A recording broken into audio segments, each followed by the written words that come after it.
look at some of the stories in detail. I hope you have been having a nice time with Triple A right from 5 o'clock in the morning. Yes, Triple A doing what he knows how to do best. All right, straight off we start with the Guardian newspaper, and it leads with the story.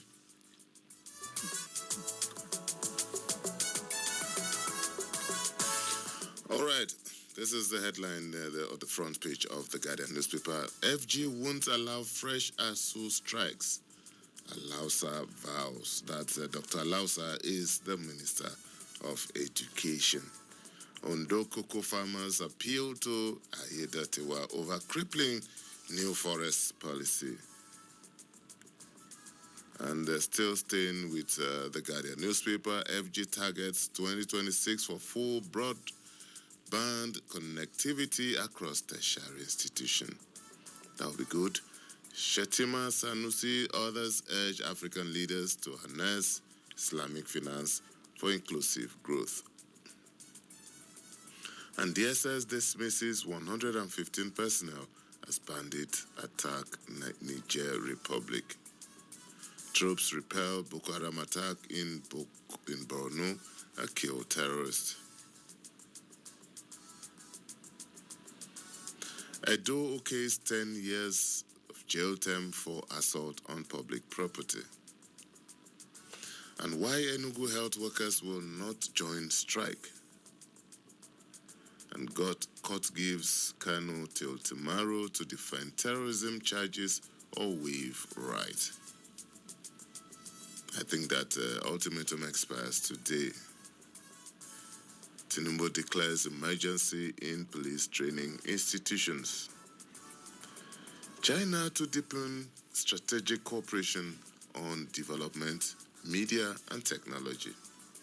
And Nigeria advocates global action as EU links 90% migration to cartel.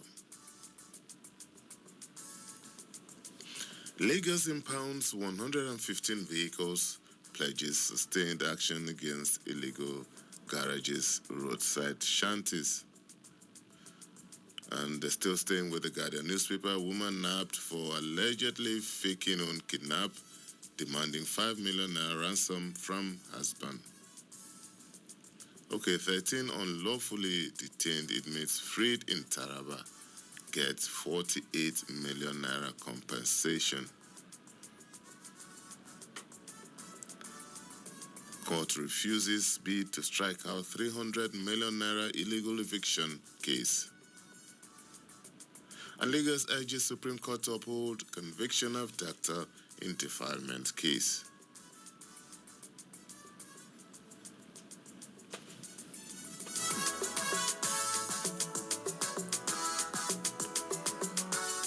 All right, we move on to the Tribune newspaper now. Again, Tinubu seeks 1.15 trillion naira loan to fund 2025 budget. And DSS gives update on prosecution of Owok Church attackers, other terror suspects. And Reps Committee pledges support for the Women Reserve Seat Bill. And 50 years independence celebration, Angola to honor Nigeria's ex-head of state, Murtala Mohammed. Trump's military threat, U.S. lawmaker tackles China over support for Nigeria.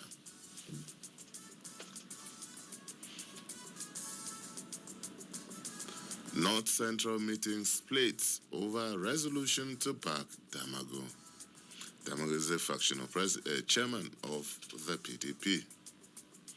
And 60,000 security personnel deployed for Anambra governorship election. That's according to the Commission of Police.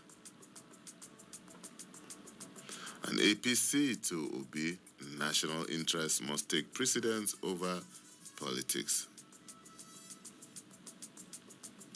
And court grants Anyanwu's request to amend originating summons, adjourn hearing till January 20th. Wow.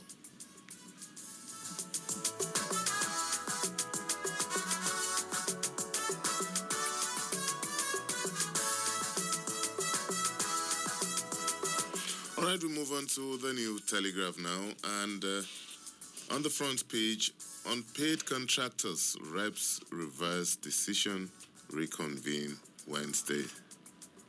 And Tinubu orders Education Minister to prevent ASU strike. And PDP petitions IGP over alleged invasion of Secretariat. And federal government appoints Nwabweze as tax ombudsman.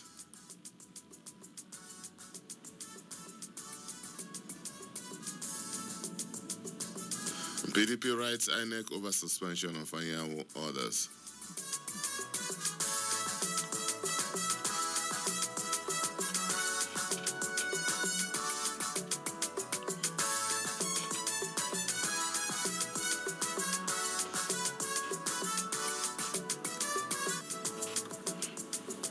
All right, we move on to the Sun newspaper now. Alleged Christian genocide. China backs FG, warns US. We will deal with anyone buying, selling votes. INEC vows.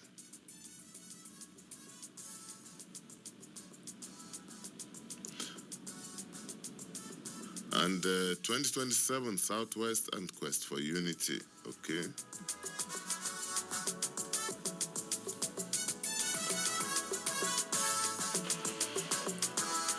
All right, we move on to the Nation newspaper now. Ibadan court okays PDP planned convention. Doherty faults FIRS on 15% petrol import duty. Akpebolo to rebuild General Hospital. Akpebolo is the governor of Edo State. Fear grips Osun PDP over Wike's comment on Adeleke.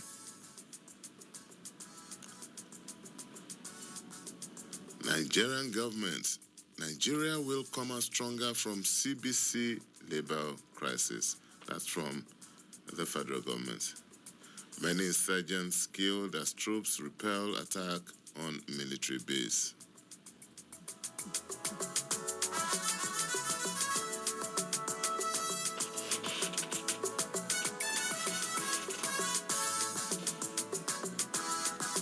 All right, we move on to this day newspaper now. Tinubu seeks Senate approval for fresh 1.15 trillion naira domestic loan to fund 2025 budget deficit.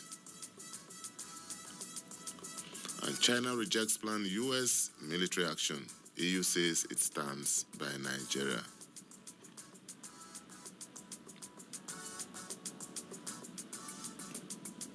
Ibadan court approves conduct of PDP convention, orders INEC to monitor.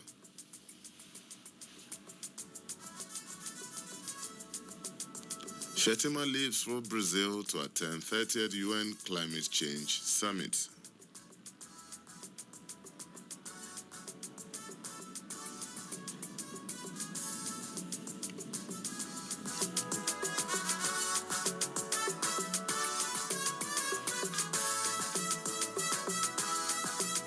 We move on to the Vanguard newspaper now, and the lead story here, Trump, why we reject U.S. threat on Nigeria, China. An alleged terrorism, I have no case to answer, let me go. That's from Nnamdi Kanu of IPOB.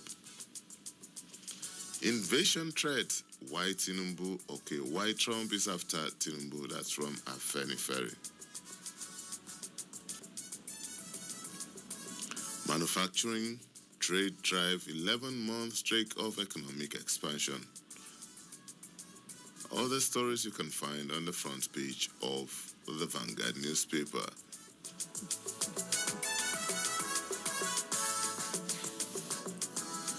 All right, we move on to the Punch news. We move on to the Punch newspaper now. On the front page, 15% tariff, Nigerians to pay 1 trillion naira extra for petrol yearly. And US lawmaker slams China, backs proposed military action in Nigeria. Excess crude account grows 13% in 2 years. Still staying with the Punch newspaper, passengers protest dollar-only ticket sales by airlines. Igbo group begs Tinubu to end Lagos demolitions.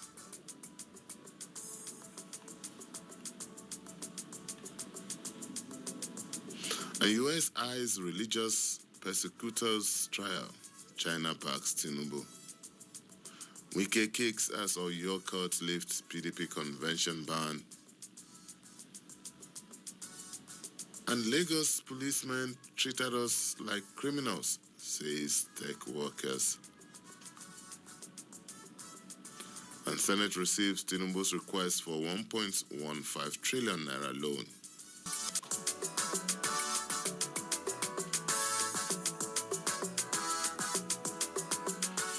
All right, we'll take a short break now, and when we return, we will look at some of the stories in detail. It's still Newspaper Review on Citizen 93.7 FM, Abuja. Please don't go away.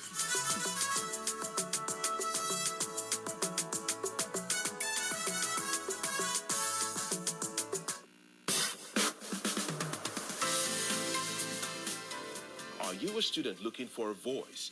Do you want to discuss the issues that matter most to you? Tune in to Student Affairs every Wednesday at 12:05 p.m. on Citizens 93.7 FM Abuja. Join the conversation as we dissect the latest trends, challenges, and successes affecting students. From academics to entertainment, we have got you covered. Don't miss out on the debate, the discussion, the dialogue, and much more. Be part of Student Affairs every Wednesday at 12:05 p.m. on Citizens 93.7 FM Abuja. Student Affairs, empowering students' voices, every Wednesday at 12:05 p.m. on Citizens 93.7 FM Abuja.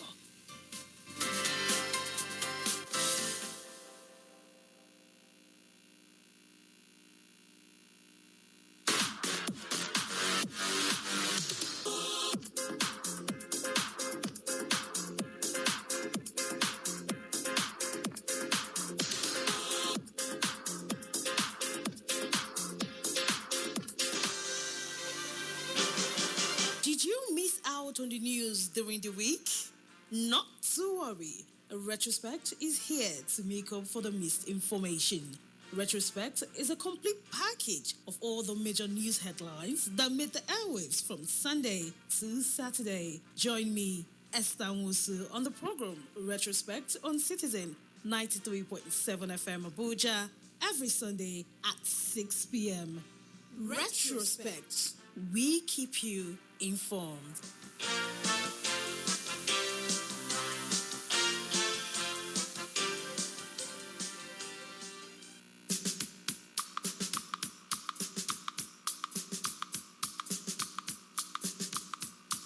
Oya o my people, make una come gather here.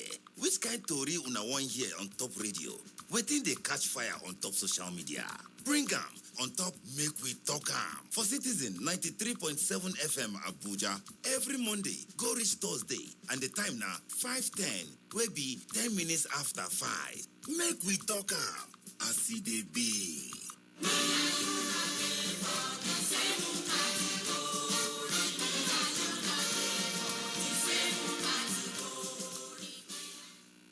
This is 93.7 Citizen FM. It has just begun. Check it out. Rescan your dial. You found it. You found it. Citizen 93.7 FM. We are the best. To 93.7 Citizen FM, based in Nigeria's capital. Your number one radio station.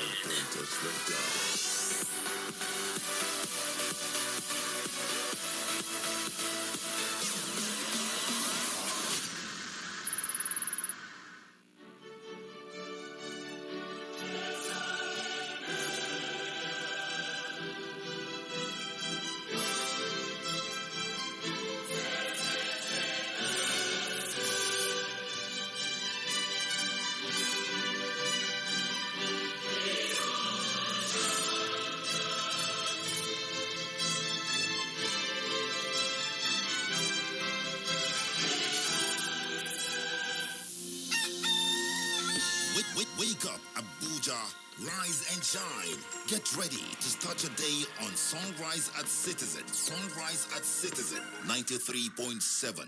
Join us from 5 a.m. to 12 noon as we bring you the latest news, trending topics, and the most music to kickstart your day. From politics to entertainment, sports to lifestyle, we've got you covered. Don't miss out on our interactive segments, contests, and giveaways that will keep you engaged and entertained. Start your day with a smile. So, set your alarms and wake up to the best morning show in the city. Sunrise at Citizen 93.7 FM, Abuja's go-to station for news, entertainment, and more. Sunrise at Citizen 93.7 FM, 5 a.m. to 12 noon, Monday to Friday. Let's get this day started.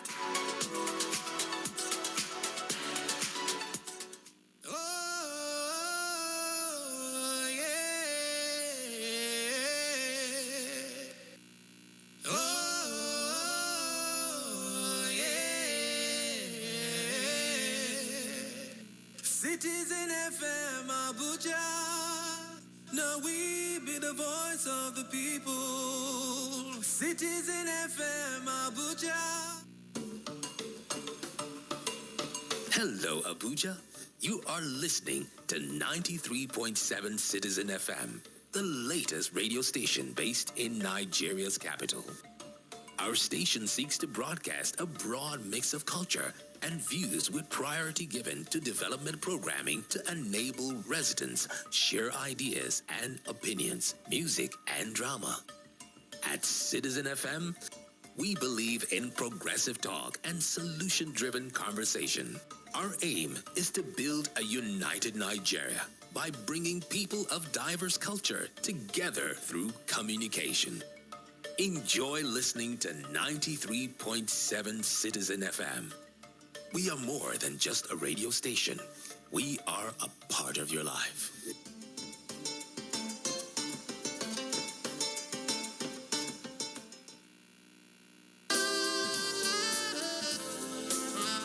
The issues. Everybody respected that because it was coming from the president. Theory behind it, the way the people took the battle in their hands. Some civil servant retired without a roof over his head.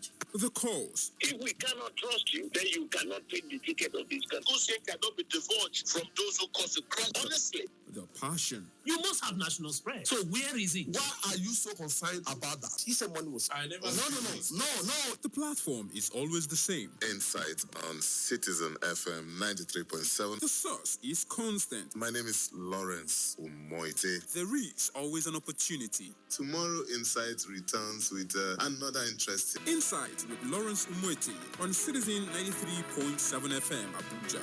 Be part of the experience.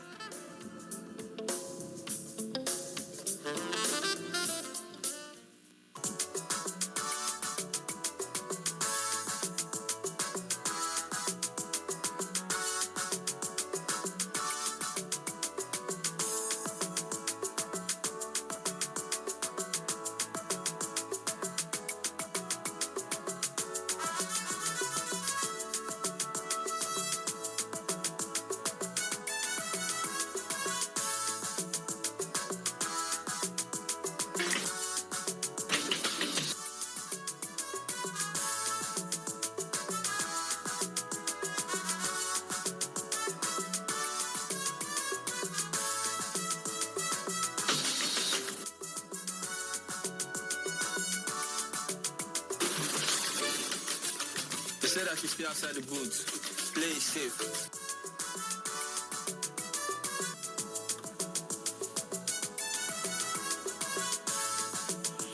All right, thank you so much for staying tuned. It's still Newspaper Review on Citizen 93.7 FM, Abuja. And this is the second half of the show, and that part where we open the phone lines, and that part also where we usher in Mr. Salman Salami. Good morning, Mr. Salami. Very good morning to you, Lawrence, and good morning to you too, our super citizen listeners. We are here to give you the best. All right.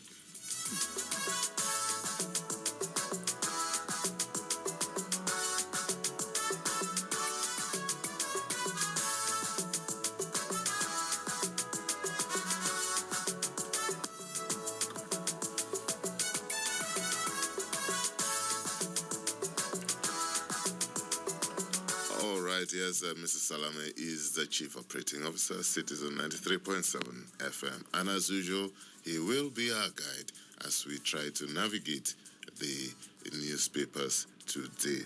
Mr. Salami, we start off with the Guardian newspaper. Meanwhile, you can join the conversation. You can call us on 0903 2229797. That's 0903 2229797.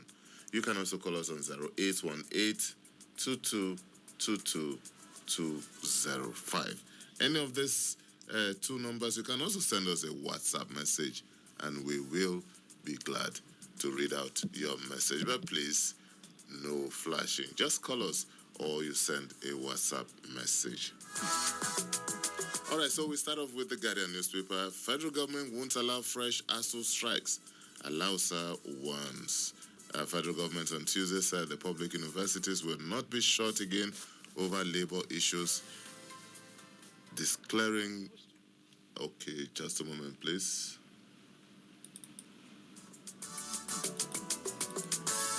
Okay, the Minister of Education, Dr. Tunji Alausa, told State House correspondents that President Tinubu has given a clear mandate to keep students in school and pursue transparent, data-driven reforms across the tertiary education sector. The minister said the administration is committed to deepening accountability in tertiary institutions, anchoring reforms on what he called evidence-based governance. Mr. Salami. Let us really thank God for good things that are really happening in the country. It needs no saying that education is key. Education is so critical that we should not toy with it. In actual fact, President Bola Ahmed Tinubu once said that education is the veritable leveler. But for education, it would not have been where he is today. What I'm saying is this. What gives verve? What gives hope? What makes this son of hewers of wood and fetchers of water to become somebody in life is nothing but robust and science-driven education to a large extent.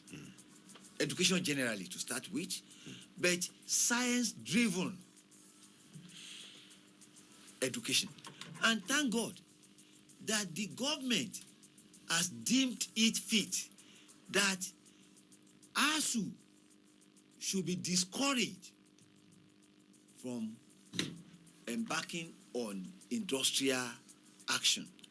It is not enough to say that we will ensure that they don't go on strike. What is more important? Accede to their requests and look at it in such a way that you put our students in the middle of your discussion. I am of the view that where there is constructive engagement and deliberate or intention to do the needful and the right thing, we can achieve it. And thank God that the federal government has deemed it fit or has placed priority or has made it a top-notch priority that no, never again, we will not allow strike in the education sector. This is a good development. This is good news, and this is the way to go. Oh, well, Mr. Salame, I wish I could share in your optimism.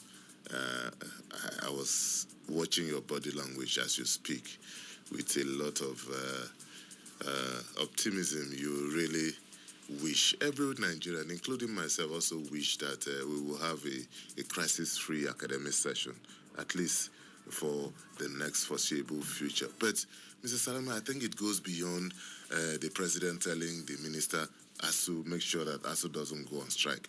It doesn't end there. I've always said it. The issue between ASU and the Nigerian government goes beyond any minister. It stops at the table of the president because it involves money, huge money, which only the president can give directive. The minister cannot enter into certain kinds of agreement without the buy-in or the approval of his principal. And that is basic knowledge. So I think the best thing to do is at the highest level for government officials to sit down and trash out once and for all the ASU strike. It's like a manager who has a small office and there are issues to sort out. You've not paid the NEPA bill, you've not paid water bill, certain things are lacking in the office, and as the Oga of the office, as you're moving out, you're telling your supervisor, make sure when NEPA officials come, they should not disconnect our light. Make sure that the water people cannot disconnect our light. Make sure that everything is okay. And you know that everything is not okay at the end of the day. Is it for the optics? Fine. If it's that, but for me, I think that if I know our president well, I think he means well for the country. And I think the sooner he decides to tackle the ASU crisis headlong, the better for everyone at the end of the day. Yes, Dr. Alausa, the Honorable Minister of Education, said that he has the backing of Mr. President to make the statement he made. And Mr. President, the president I know, is a man who values education. And of course, what happened, the 7-day strike thing, really dented the record of this administration. Because this administration will have told itself that yes, we did what others didn't do. Although we should not take for granted the few months that they ensured that there was no strike. Thank God that they are here to redeem it now and to ensure that we have a seamless and uninterrupted educational calendar. That is the way to go. Let us believe that the Honorable Minister has the backing, full backing of Mr. President in this. And I want to believe that the government too knows that no nation can take our own in the Committee of Nations. It's a knowledge-driven world. Lawrence, this is a knowledge-driven world. And our lecturers, in whose hand we have left our children, should be well taken care of. Unless we make them comfortable, unless we address the issues in the educational sector, unless we give education top priority, unless it's on the front burner, our nation will still be in the woods. God forbid. God forbid. Yes, Mr. Salami. The phone lines are open. You can call us now, 0903-2229-797. You can also call us on 0818-222205. Don't forget, you can send us WhatsApp message if you don't want a voice call. All right, Mr. Sam, let's move on to Daily Trust newspaper now. And it leads with this story: contractors protest at National Assembly over debt. Members of the All Indigenous Contractors Association of Nigeria on Tuesday staged a peaceful protest at the National Assembly in Abuja, demanding payment of debts allegedly owed them by the federal government. The protesters, led by the association's national president, carried banners and placards calling on President Bola Tinubu's administration to release funds for executed constituency and federal projects. The contractors, who conveyed in large numbers at the National Assembly's main gate, caused a heavy traffic gridlock that forced security operatives to lock down the complex main entrance. Staff and visitors were later diverted to the back gate, which also became congested, and vehicles barred from entering the premises. Mr. Salami. Lawrence, when I hear news like this, I feel bad. If indigenous contractors are forced to come and protest at the National Assembly, for what? As a result of non-payment of debts owed to them after executing the contract given to them, then it means that something is wrong somewhere. I think we should encourage the indigenous contractors. It doesn't matter whether it is this administration that's owing them or not. Government is on the continuum. It is. You hold both the liability and the assets. And I think President Bola Ahmed Tinubu is hearing what we are saying here. Please, you have been saying buy Nigeria, patronize Nigerians, and pay Nigerians too. After they might have executed the job satisfactorily. It's a good thing to do. It's even good that they are democratic the way they have gone about it. That is the way to go. They have not taken laws into their hands. Don't push them to the brink. Exactly, Mr. Salam, because and when you look at the spiral effect of not paying contractors, some of them took loans to execute those jobs. Some of them have, in fact, all of them have workers that they are paying, and it's going to filter down the ladder at the end of the day when people will execute jobs, except you are saying that these jobs were not done. And in that case, then you also come out with your own. We've always emphasized the need for constructive engagement because nothing beats engagement. Communication should be a two-way thing. And I'm sure before these people came to the National Assembly, there must have been a lot of back and forth between them and officials of the necessary ministry, whether it's the Ministry of Finance, whether it's the Accountant General's office, whether it's the other departments of government that are responsible for different payments and stuff like this. So we shouldn't always let things get to this level before we now become reactive at the end of the day, because these are Nigerians, they employ Nigerians, they also work for the Nigerian government, and at the end of the day, Mr. Salami, they have bills to pick. They have a lot of, and so it shouldn't be tears. People shouldn't engage in contract with tears. And at the end of the day, by the time, for example, you use 100 million naira to execute a contract, and for 2, 3, 4, 5 years you are not paid. What is the value of that money? At the end of the day, you're paying returns to the bank, you're paying interest to the banks, and so many other things. It's really, really not nice at all. I saw, in fact, we almost had a rowdy session at the House of Representatives yesterday as a result of some of these issues. It's really, really not nice. Well, the government is listening, and I think they will act. That is the best thing to do.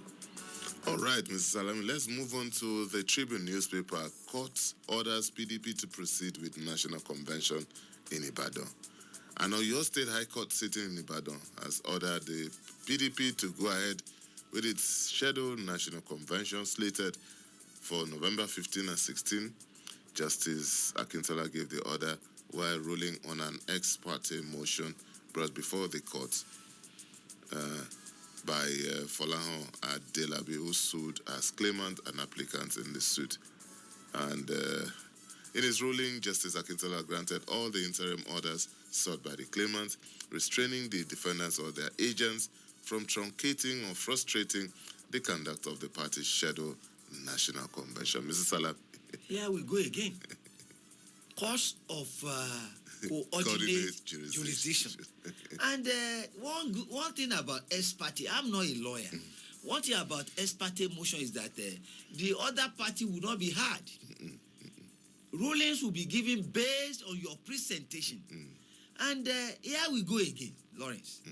A court had given a ruling that INEC should not recognize the proposed convention. And in actual fact, the court stopped short of saying that they should not even hold it. Here we go again. A court of coordinate jurisdiction has given them the go-ahead. And you are putting INEC in a very, very dangerous position.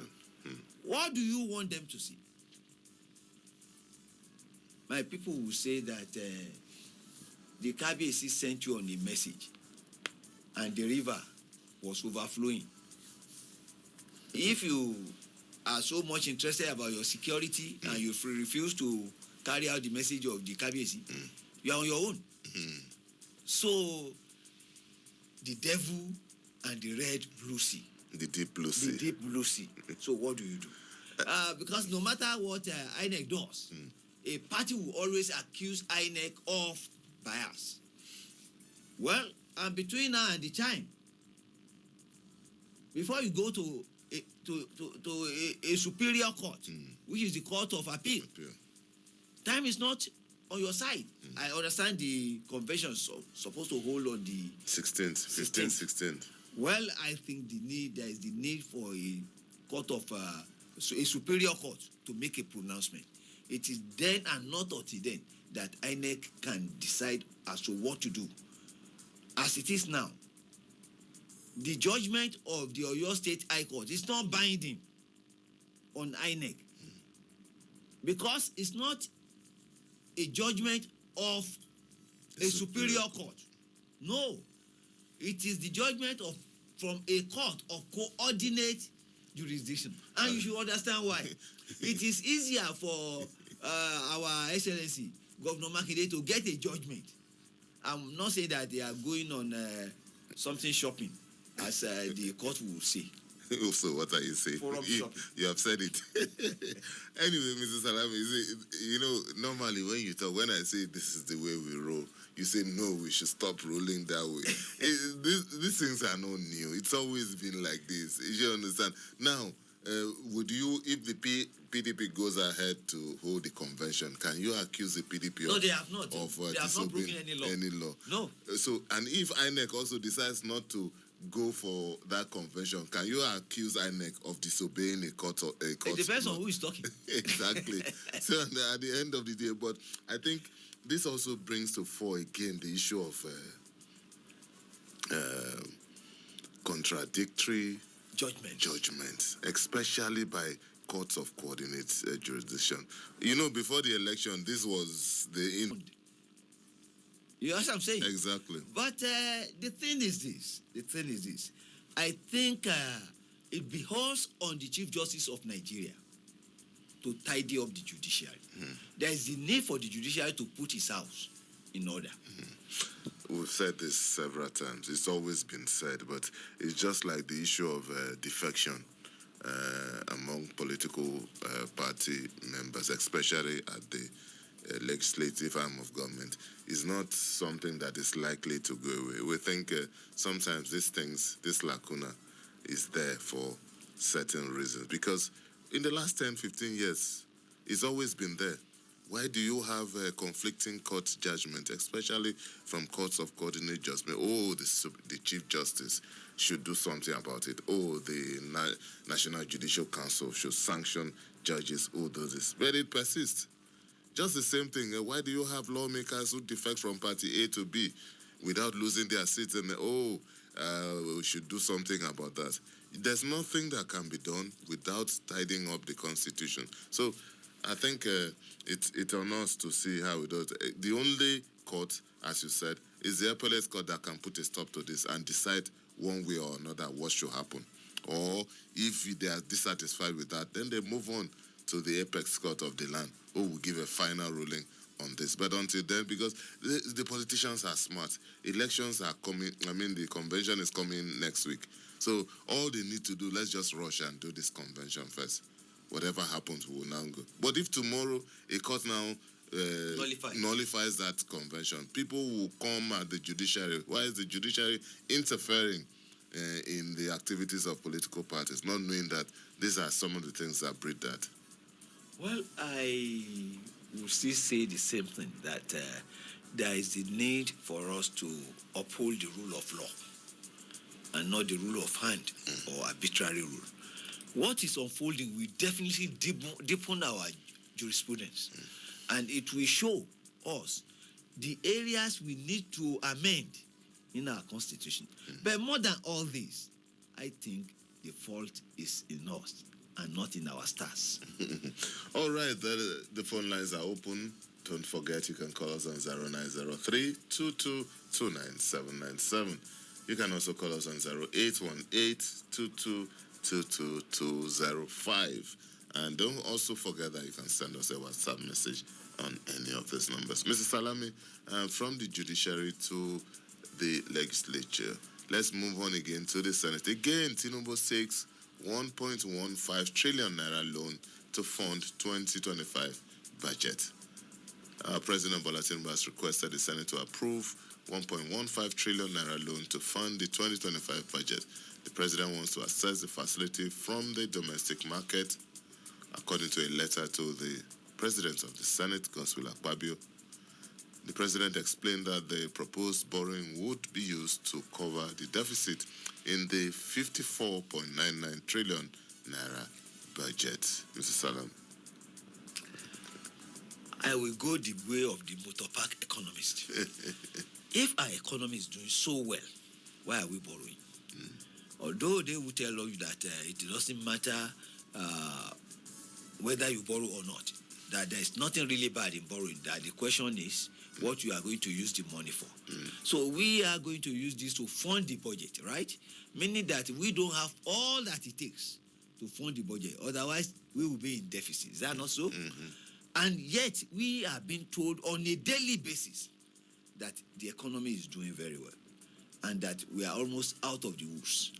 Well, I will rather say that we bring economists to the station to come and help us navigate this.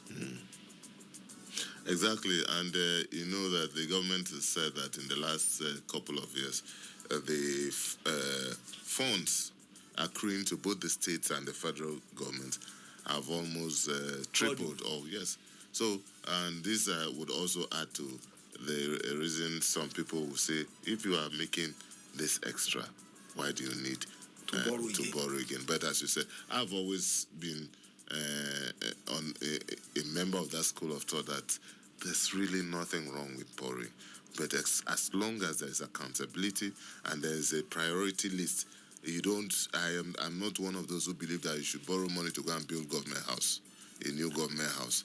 You build money to go and build a new guest house. Or airport, especially in a non-viable place at the end of the day. But if you're doing something that will enhance infrastructure, long-term, short-term, if you're doing those kind of things, fine.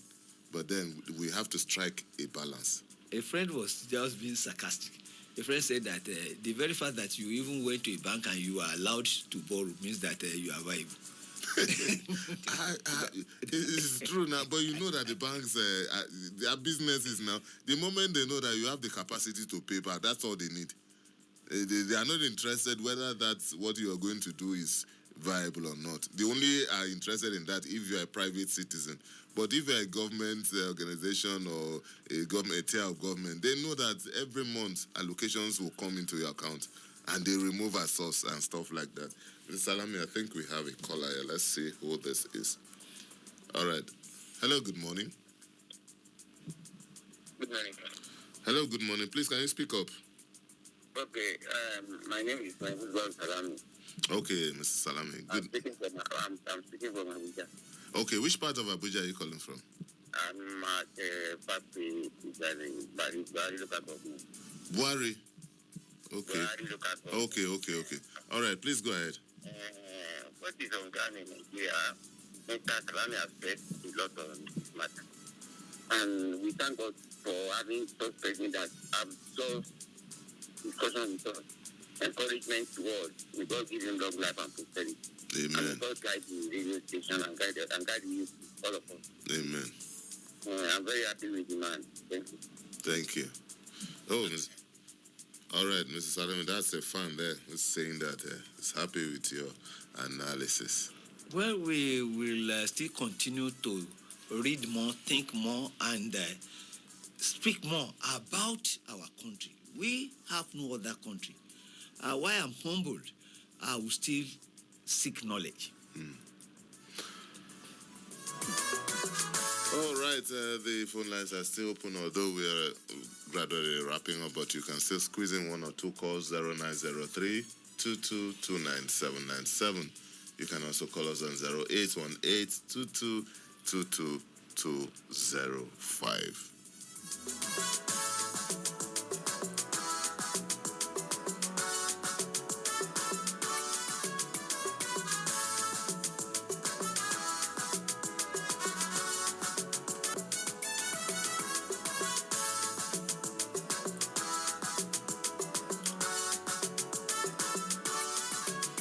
All right, Mr. Salami, let's move back to the Nation newspaper. How we plan to sustain drop in food prices by Kyari.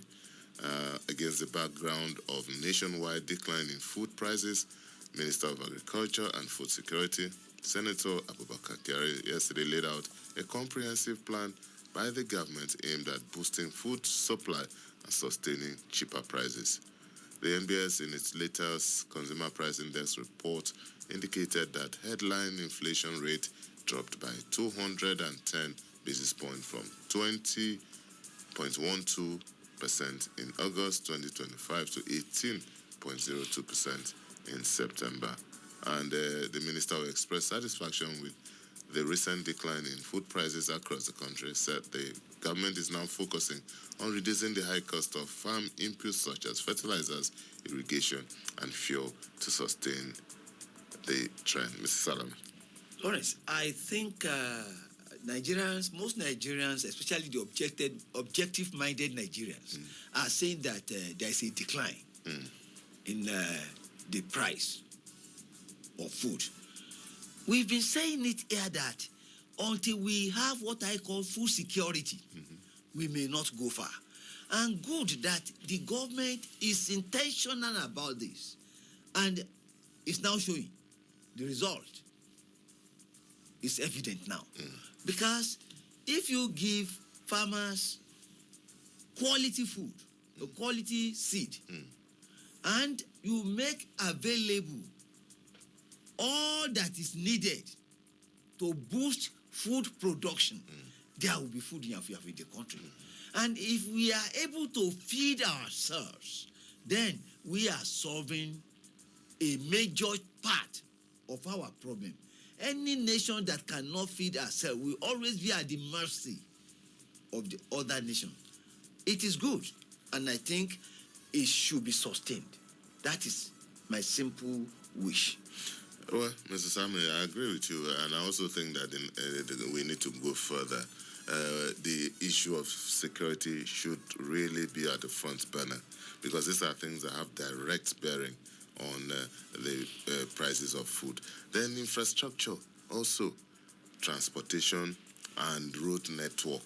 These are also issues that will, at the long run, will now add to the prices of goods. And we've always said that we also need to start having this culture of storage. Because if you look at, you go to the market, you see wastages. Say, okay, this is now we have enough pepper, we have tomatoes, but give it 2-3 months. It will become something else at the end of the day. So these are little things that we can do, and then the impact will be better felt. Well, I thank God that things are getting better. It will still take time. There's more to be done, but definitely things are getting better. Let us have hope in this country. Yeah, thank you so much. We don't have a choice, Mr. Salame. This is the only country you can legitimately call your own, and we have to do everything to make it work. As they say, soldier goes, soldier come. The barracks is our own. We have to protect this barracks at the end of the day. Not just for us, and not just for our children, but for posterity and history. Thank you so much, Mr. Salami, for your input every day. We always appreciate you for your deep knowledge of the socio-economic situation in the country. It's always a pleasure to have you on the show. Thank you very, very much. All right, that's our package on the show today. At 8 o'clock, Triple A is standing by. Don't miss him.